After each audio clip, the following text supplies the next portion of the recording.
사도신경 하심으로 신앙 고백하겠습니다.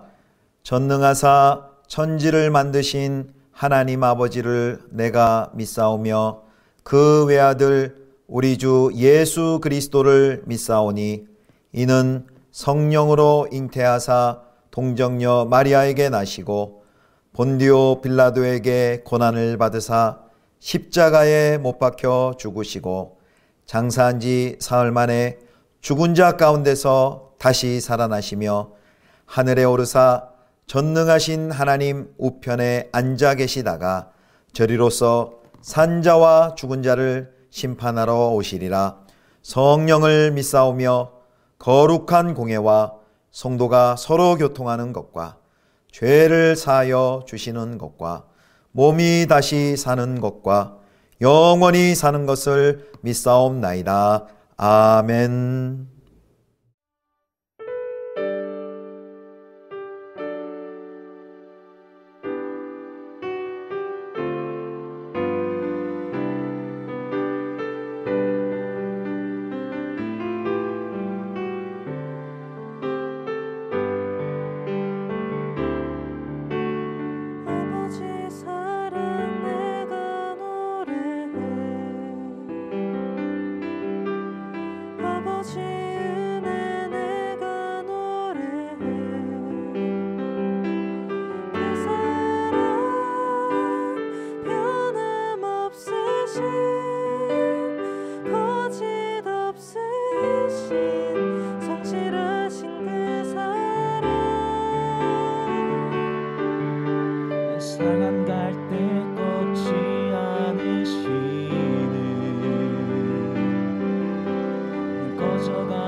나오미가 또 이르되 보라, 내 동서는 그의 백성과 그의 신들에게로 돌아가나니 너도 너의 동서를 따라 돌아가라 하니 룻이 이르되 내게 어머니를 떠나며 어머니를 따르지 말고 돌아가라 강건하지 마옵소서. 어머니께서 가시는 곳에 나도 가고 어머니께서 머무시는 곳에서 나도 머물겠나이다. 어머니의 백성이 나의 백성이 되고 어머니의 하나님이 나의 하나님이 되시리니 어머니께서 죽으시는 곳에서 나도 죽어 거기 묻힐 것이라. 만일 내가 죽는 일 외에 어머니를 떠나면 여호와께서 내게 벌을 내리시고 더 내리시기를 원하나이다. 나오미가 룻이 자기와 함께 가기로 굳게 결심함을 보고 그에게 말하기를 그치니라. 이에 그 두 사람이 베들레헴까지 갔더라. 베들레헴에 이를 때 온 성읍이 그들로 말미암아 떠들며 이르기를 얘가 나오미냐? 나를 나옴이라 부르지 말고 나를 마라라 부르라. 이는 전능자가 나를 심히 괴롭게 하셨음이니라. 내가 풍족하게 나갔더니 여호와께서 내게 비어 돌아오게 하셨느니라. 여호와께서 나를 징벌하셨고 전능자가 나를 괴롭게 하셨거늘 너희가 어찌 나를 나옴이라 부르느냐 하니라. 나오미가 모압 지방에서 그의 며느리 모압 여인 룻과 함께 돌아왔는데 그들이 보리초소 시작할 때에 베들레헴에 이르렀더라. 성도 여러분, 좋은 아침입니다. 이번 한 주도 하나님의 은혜와 평강이 가득히 넘치기를 축복합니다. 어제부터 룻기가 시작되었죠. 오늘은 룻기 두 번째 시간인데요. 룻기서 1장 15절부터 22절까지의 말씀으로 룻의 충성과 연대라는 제목으로 함께 하나님 말씀 묵상하도록 하겠습니다. 모압 땅에서 나오미는 남편과 두 아들을 잃게 되죠. 그런데 그 고향 베들레헴에 하나님께서 양식을 주셨다라는 소식을 듣게 되고 이제 고향으로 돌아가기를 결정을 합니다. 그런데 고향으로 돌아갈 때 그 자부인 오르바와 룻을 데려가라는 것이 아니라 나오미는 혼자 가려고 합니다. 그래서 그 자부들에게 그 모압으로 돌아갈 것을 자신들의 백성들 또 신에게로 돌아갈 것을 이렇게 이야기를 합니다. 왜냐하면 이 룻을 따라간다는 것은요, 그녀의 룻이 섬겼던 하나님 여호와 하나님을 섬겨야 되는 것이고 자신들이 섬겼던 그모스 신을 버리고 여호와 하나님을 믿고 따라야 되는 것을 뜻하기 때문입니다. 그래서 15절에 보면 그 백성과 신이라는 표현이 있습니다. 그 고대 이제 민족의 정체성과 종교, 신앙은 결코 별개의 것이 아니기 때문에 시어머니인 나오미를 따라간다는 것은 그 자신의 신을 버리고 새로운 신을 따른다는 것을 의미했기 때문입니다. 자, 이런 나오미의 권면에 대한 이제 룻의 고백이 바로 오늘 16절과 17절에 나와 있습니다. 아주 유명한 말씀이죠. 우리 16절, 17절 같이 읽겠습니다. 룻이 이르되 내게 어머니를 떠나며 어머니를 따르지 말고 돌아가라. 강권하지 마옵소서. 어머니께서 가시는 곳에 나도 가고 어머니께서 머무시는 곳에서 나도 머물겠나이다. 어머니의 백성이 나의 백성이 되고 어머니의 하나님이 나의 하나님이 되시리니 어머니께서 죽으시는 곳에서 나도 죽어 거기 묻힐 것이라. 만일 내가 죽는 일 외에 어머니를 떠나면 여호와께서 내게 벌을 내리시고 더 내리시기를 원하나이다 하는지라. 어떻습니까? 성도 여러분, 너무나도 참 감동적인 룻의 고백이죠. 결코 어머니와 이별할 수도 없고 살아서도 나오미 어머니와 함께 살고 죽어서도 어머니와 함께 하겠습니다. 그렇지 않으면 죽겠다라는 죽음에 이르는 맹세, 죽음에 건 충성을 합니다.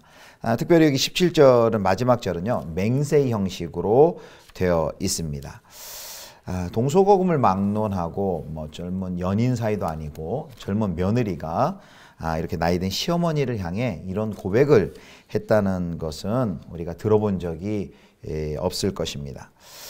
이런 룻의 맹세는 어떤 서약보다도 강한 사랑과 그리고 헌신을 보여주죠. 룻은 나오미와 살기 위해서 자신의 모압 종족과 그리고 자신이 섬겼던 그 신 종교도 버리고 나오미가 섬기는 그 신 여호와를 따르겠다라고 서약을 합니다. 민족과 종교를 바꾼다는 것은 자신의 가치관과 정체성을 바꾸는 것이기에 가장 어려운 일 중에 하나입니다. 자, 이 룻의 고백을 보면서 이런 질문이 듭니다. 어떻게 이렇게 이스라엘 여인도 아닌 모압 여인 이방인이 이런 충성을 며느리에게 나오미 자신의 시어머니인 나오미에게 보일 수 있었을까? 이건 굉장히 이제 충격적인 고백입니다. 도대체 어떤 이유가 무엇이 룻으로 하여금 이런 충성을 가능하게 했을까? 룻에게 어떤 이런 힘을 제공한 원동력은 도대체 무엇일까라는 우리가 질문을 해볼 수 있습니다. 그런데 이렇게 성경을 1장을 읽어봐도요, 설명하기가 쉽지가 않습니다. 도대체 이 룻이 어떤 식으로 자신이 믿던 그 종교를 버리고 이 나오미 시어머니가 믿던 그 여호와 신앙을 으로 전환하게 됐는지, 신앙을 개종을 하고 이렇게 신앙을 가지게 됐는지 그 1장을 봐서는 이렇게 명백히 설명되어 있지 않습니다. 명시되어 있지 않습니다. 오히려 1장을 이렇게 쭉 읽어보면 그 시어머니와 그 집안에서 그들이 보인 그런 모습들을 보면서 이 룻이 여호와 하나님을 받아들일 만큼 그런 신앙의 본을 받고 그런 신앙을 얻을 수 있었을까라는 그런 질문을 할 수 있습니다. 1장에 나오는 그 나오미의 삶은 굉장히 부정적입니다. 그 하나님은 자기 백성에게 먹을 것도 주지 않아서 고향을 떠나게 한 하나님이었고요. 그리고 나오미를 순식간에 과부와 남편이 죽고 두 아들이 죽음으로써 과부와 아들을 잃은 부모가 되게 했고요. 또 룻 자신도 과부로 만든 하나님 아니겠습니까? 그래서 나오미도 13절에 고백할 때 그 신은 나를 징벌하고 또 괴롭게 하고 쓰디쓴 인생을 안겨준 하나님이다, 이런 고백을 하고 있는데, 이런 고백을 듣고 이런 상황 속에서 나오미를 통해서 여호와 하나님께 이렇게 개종하고 그 하나님을 선택하는 오히려 괴롭히는 하나님인 듯 보이는데 그 하나님을 선택했다는 것은 굉장히 신비입니다. 그래서 도대체 어떻게 이렇게 룻이 하나님을 선택하는 이런 개종, 이런 신앙의 고백을 하게 되었을까라는 그 질문을 할 때 사실 답을 쉽게 찾기가 어렵기 때문에 되게 이제 이렇게 얘기를 합니다. 룻의 이런 헌신과 개종은 하나님의 은혜로 말미암은 것이다. 정답이죠. 하나님의 은혜가 분명히 룻에게 있었고 그 하나님의 은혜로 룻이 이런 어려운 상황 속에서도 괴롭히는 복 주시고 잘 되게 하고 길이 열리는 그런 하나님이 아니라 괴롭히는 하나님, 고통 속에서도 그 믿음을 선택하는 이런 놀라운 선택을 하게 된 것이죠. 그런데 이제 그렇게 이야기하고 더 이상 질문을 하지 않는다면 이 본문이 드러내주고자 하는, 성경이 보여주고자 하는 다양한 또 풍성한 이미지를 우리가 놓칠 수 있습니다. 그래서 우리는 그 룻의 고백이 분명히 그 고백을 통해서 여호와 하나님을 선택하는 그 신앙적 또 종교적인 고백이다라고 해석할 수 있습니다. 그래서 그것은 가장 기본적이고 아주 심층적이고, 그리고 이 본문의 1장의 이야기의 밑바탕에 깔려있는 사상인데요. 근데 오늘 성경의 기자가 이 1장의 말씀을 통해서 강조하고 드러내고 싶은 어떤 심층적인 의미, 그 밑에 1차적으로 표층적인 의미가 있다는 말씀이죠.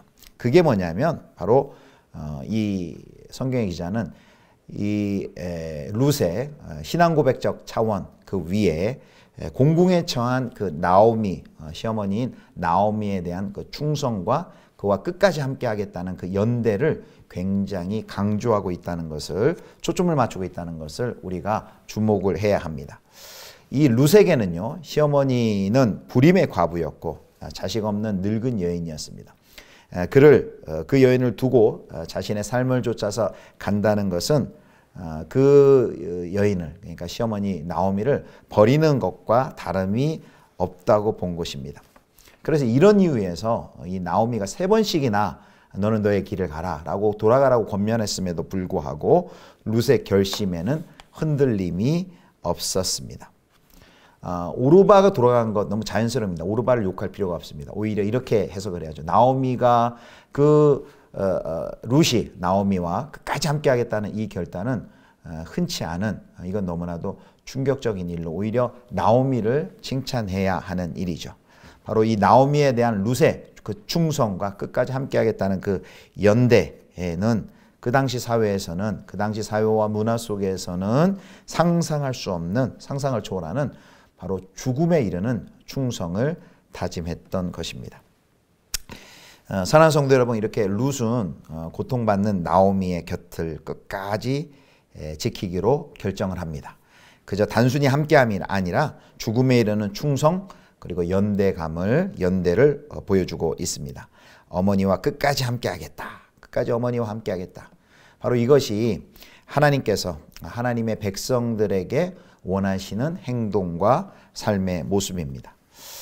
그래서 룻기의 기자는 룻이 여호와 하나님께로 돌이키는 이 개종만이 중요한 것이 아니라 룻의 기자가 강조하는 것은 바로 또 하나 강조하는 것은 룻의 이 죽음에 이르는 그 충성에 대해서 초점을 맞추고 강조하고 있습니다. 도대체 모압 여인 룻이 어떻게 다윗의 중조모가 되면서 구속사의 중요한 역할을 담당하는 것일까요?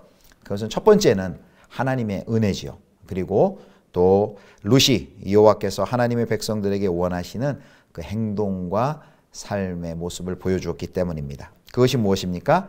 바로 여호와께서는 그의 백성들이 서로에게 이같이 충성된 삶 그리고 인내의 삶의 모습을 보이기를 원하시는 것입니다. 그것은 바로 하나님께서 자신들의 백성들에게 이런 충성된 삶, 그의 백성을 위해 죽음에 이르는 충성을 보여주셨기 때문입니다. 바로 하나님께서 아들 예수 그리스도를 십자가에 달리게 하셔서 우리를 구원하신 그 십자가의 사랑은 바로 그가 우리를 위해 충성된 죽음에 이르는 충성을 보이셨음을 우리에게 보여주지 않으십니까?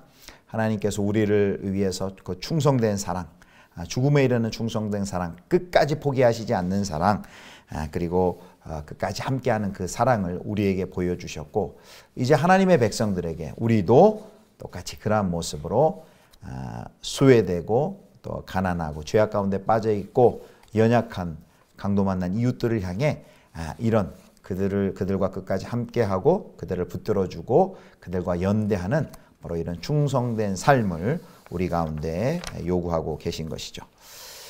자, 그래서 이렇게 우리가 이미 십자가의 사랑을 통해서 이런 하나님의 죽음에 이르는 충성된 사랑을 경험했기 때문에 우리 또한 예수 그리스도의 제자로서 바로 이러한 삶을 살아가는 것이 마땅하다라고 성경은 이야기하고 있습니다. 그래서 오늘 본문 말씀을 통해 우리는 적용 질문을 하나 던질 수 있겠죠. 바로 예수 그리스도께서 우리를 사랑하셨듯이 우리를 향해 우리에게 생명을 주시기 위하여서 끝까지 죽음에 이르는 충성을 하셨듯이 주님을 본받아 우리는 우리 이웃들을 향해 또 연약한 형제와 고통당하는 자매들과 함께하고 있는가 또 연대하고 있는가 라는 질문을 우리가 해보아야 할 것입니다. 예전에 벌써 이제 8년 전쯤 되죠. 2014년에 세월호 사건이 있은 다음에 그 세월호로 인해서 자녀를 잃은 부모님들에게 이런 질문을 했던 것을 본 적이 있습니다. 많이 힘들고 어려운 그 시간들을 통과할 때 무엇이 가장 큰 힘이 되느냐라고 했을 때 뭐 어떤 거창한 일이 아니라요. 그분들이 이렇게 학생들이 그 당시 이렇게 노란 리본을 가방에 이제 메고 다녔던 적이 있습니다. 학생들, 시민들이. 그런데 그 리본을 맨 학생들, 뭐 지하철이나 교통 시설이나 지나가면서 그런 것을 볼 때 그렇게 위로가 되었다고 합니다. 그 표시가 뭐냐면 내가 함께합니다. 내가 연대합니다. 라는 표시였기 때문입니다. 절망과 고통 가운데 있는 분들에게 가장 큰 위로와 힘은 무엇일까요? 내가 당신과 함께합니다. 라는 그 연대의 마음입니다. 손 내밀어주고 크나큰 일, 위대한 일 아닐지라도 그와 함께하는 것, 그것이 가장 큰 능력을 발휘합니다. 무슨 특별한 말을 하지 않더라도 무슨 특별한 일을 해주지 않더라도 묵묵히 침묵하더라도 그와 함께하는 것, 그 연대가 가장 큰 위로와 힘을 주는 것이죠. 아들을 잃은 미국의 철학자인 월터 스토프가 이런 말을 했습니다. 지혜의 말이 아닌들 어떤가. 말 자체보다는 그 말을 하는 사람의 마음이 전해져야 한다. 할 말을 찾지 못했다면 그냥 이렇게 말해도 좋다. 무슨 말을 해야 할지 모르겠네. 단지 우리가 자네의 슬픔에 함께 동참하고 있다는 사실만 알아주게나. 또는 말 없는 포옹도 좋다. 아들을 잃는 그 큰 슬픔 가운데 있는 그 월터 스토프에게 가장 큰 위로는 뭐였냐면 자네의 슬픔에 동참하고 있네 라는 말이었습니다. 그리고 말없이 포옹해 주는 것, 그와 함께 해주는 것, 그것이 그 가장 큰 위로와 힘이 되었다는 것이죠.